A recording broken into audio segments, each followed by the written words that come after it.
ಶಾಲಾ ಶಿಕ್ಷಣ ಮತ್ತು ಸಾಕ್ಷರತೆ.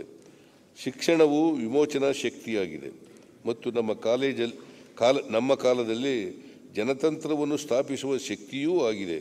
ಶಿಕ್ಷಣವು ಜಾತಿ ಮತ್ತು ವರ್ಗದ ನಿರ್ಬಂಧಗಳನ್ನು ತೊಲಗಿಸಿ ಹುಟ್ಟಿನಿಂದ ಅಥವಾ ಇನ್ಯಾವುದೇ ಪರಿಸ್ಥಿತಿಯಿಂದ ಉದ್ಭವಿಸಿದ ಅಸಮಾನತೆಗಳನ್ನು ನಿವಾರಿಸುತ್ತದೆ. ಶ್ರೀಮತಿ ಇಂದಿರಾ ಗಾಂಧಿಯವರು ಶಾಲಾ ಶಿಕ್ಷಣದ ಮಗುವಿನ ವ್ಯಕ್ತಿತ್ವ ನಿರ್ಮಾಣದಲ್ಲಿ, ಆ ಮೂಲಕ ಸಮಾಜ ನಿರ್ಮಾಣದಲ್ಲಿ ಪ್ರಮುಖ ಪಾತ್ರ ವಹಿಸುತ್ತದೆ. ಶಿಕ್ಷಣವು ಮಕ್ಕಳ ಶಾರೀರಿಕ ಹಾಗೂ ಭಾವನಾತ್ಮಕ ಬೆಳವಣಿಗೆ, ಜ್ಞಾನ ಮತ್ತು ಮನೋವಿಕಾಸಕ್ಕೆ ಪೂರಕವಾಗಿರಬೇಕು. ಶಿಕ್ಷಣವು ಬಾಂಧವ್ಯ, ಭ್ರಾತೃತ್ವ, ಸಾಮರಸ್ಯ ಮತ್ತು ಸಹಬಾಳ್ವೆಯ ಮನೋಭಾವ ಮೂಡಿಸುವಂತಿರಬೇಕು. ಈ ಆಶಯಕ್ಕೆ ವಿರುದ್ಧವಾದ ಪಠ್ಯಗಳನ್ನು ಇಂದಿನ ಸರ್ಕಾರವು ಪಠ್ಯ ಪರಿಷ್ಕರಣೆಯಲ್ಲಿ ಸೇರ್ಪಡೆಗೊಳಿಸಿದ್ದು, ಅವುಗಳನ್ನು ಪ್ರಸಕ್ತ ಸಾಲಿನಿಂದಲೇ ಕೈಬಿಡಲು ಕ್ರಮ ಕೈಗೊಳ್ಳಲಾಗಿದೆ.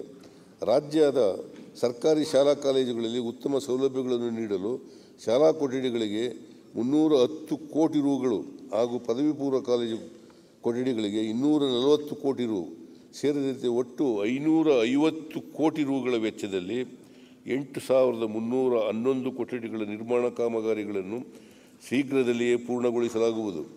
ವಿದ್ಯಾರ್ಥಿಗಳ ಶಿಕ್ಷಣ, ಆರೋಗ್ಯದ ದೃಷ್ಟಿಯಿಂದ ಮಕ್ಕಳ ಸಂಖ್ಯೆಗೆ ಅನುಗುಣವಾಗಿ ಕಡಿಮೆ ಶೌಚಾಲಯಗಳಿರುವ 5,775 ಶಾಲೆಗಳಲ್ಲಿ ಹಾಗೂ 150 ಕಾಲೇಜುಗಳಲ್ಲಿ ಶೌಚಾಲಯ ಘಟಕವನ್ನು ನರೇಗಾ ಯೋಜನೆಯ ಸಂಯೋಜನೆಯೊಂದಿಗೆ 200 ಕೋಟಿ ರುಗಳ ವೆಚ್ಚದಲ್ಲಿ ನಿರ್ಮಾಣ ಮಾಡಲಾಗುವುದು.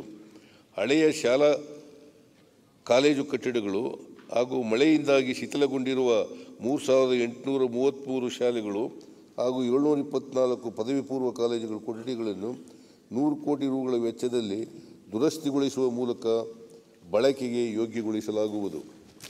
ರಾಜ್ಯದ ಸರ್ಕಾರಿ ಪ್ರಾಥಮಿಕ ಮತ್ತು ಪ್ರೌಢಶಾಲೆಗಳ ನಿರ್ವಹಣೆಗಾಗಿ ನೀಡುತ್ತಿರುವ ಅನುದಾನವನ್ನು ಕನಿಷ್ಠ 20,000 ರೂಪಾಯಿದಿಂದ 45,000 ರುಗಳವರೆಗೆ ಹೆಚ್ಚಿಸಿ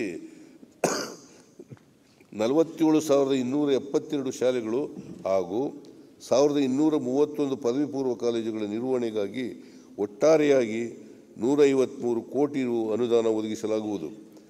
ಸರ್ಕಾರಿ ಮತ್ತು ಅನುದಾನಿತ ಶಾಲೆಗಳಲ್ಲಿ ವ್ಯಾಸಂಗ ಮಾಡುತ್ತಿರುವ 1 ರಿಂದ 8ನೇ ತರಗತಿ ವಿದ್ಯಾರ್ಥಿಗಳಲ್ಲಿ ವಾರದಲ್ಲಿ 1 ಬಾರಿ ಮೊಟ್ಟೆ ಅಥವಾ ಶೇಂಗಾ, ಚಿಕ್ಕಿ ಅಥವಾ ಬಾಳೆಹಣ್ಣನ್ನು ವಿತರಿಸಲಾಗುತ್ತಿದ್ದು, ಈಗ ವಾರದಲ್ಲಿ 2 ದಿವಸ ವಿತರಿಸಲಾಗುವುದು. ಪ್ರಸಕ್ತ ಸಾಲಿನಿಂದ ಈ ಯೋಜನೆಯನ್ನು 9 ಮತ್ತು 10ನೇ ತರಗತಿಗಳಲ್ಲಿ ವ್ಯಾಸಂಗ ಮಾಡುತ್ತಿರುವ ವಿದ್ಯಾರ್ಥಿಗಳಿಗೂ ವಿಸ್ತರಿಸಿ 280 ಕೋಟಿ ರುಗಳ ವೆಚ್ಚದಲ್ಲಿ 60 ಲಕ್ಷ ಮಕ್ಕಳಿಗೆ ಒದಗಿಸಲಾಗುವುದು.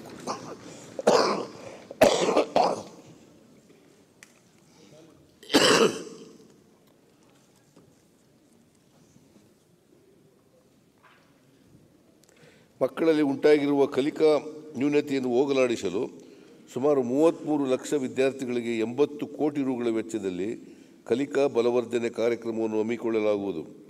ಮರುಸಿಂಚನ ಎಂಬ ಹೊಸ ಯೋಜನೆಯಡಿಯಲ್ಲಿ ಕಲಿಕೆಯಲ್ಲಿ ಹಿಂದುಳಿದ 1.5 ಲಕ್ಷ ವಿದ್ಯಾರ್ಥಿಗಳನ್ನು ಪ್ರೌಢ ಹಂತದ ಪರೀಕ್ಷೆಗಳಿಗೆ ಸಜ್ಜುಗೊಳಿಸಲು ವಿಶೇಷ ತರಬೇತಿಗಳನ್ನು ನೀಡಲಾಗುವುದು. ಶಾಲಾ ಶಿಕ್ಷಣ ಇಲಾಖೆಯಲ್ಲಿನ ವಿವಿಧ ಕಾರ್ಯಕ್ರಮಗಳನ್ನು ನಿರ್ವಹಿಸುವ ಸ್ಯಾಟ್ಸ್ ತಂತ್ರಾಂಶವನ್ನು ಸ್ಯಾಟ್ಸ್ 2 ಎಂದು ಉನ್ನತೀಕರಿಸಲಾಗುವುದು. ಹೊಸ ಕಲ್ಪನೆಯನ್ನು ವಾಸ್ತವಕ್ಕೆ ತರಲು ವಿದ್ಯಾರ್ಥಿಗಳಿಗೆ ಅಗತ್ಯ ಸೌಲಭ್ಯಗಳನ್ನು ಒದಗಿಸಲು ಮಾಧ್ಯಮಿಕ ಮತ್ತು ಪದವಿ ಪೂರ್ವ ಕಾಲೇಜುಗಳಲ್ಲಿ ಇನ್ನೋವೇಷನ್ ಲ್ಯಾಬ್ಗಳನ್ನು ಸ್ಥಾಪಿಸಲಾಗುವುದು.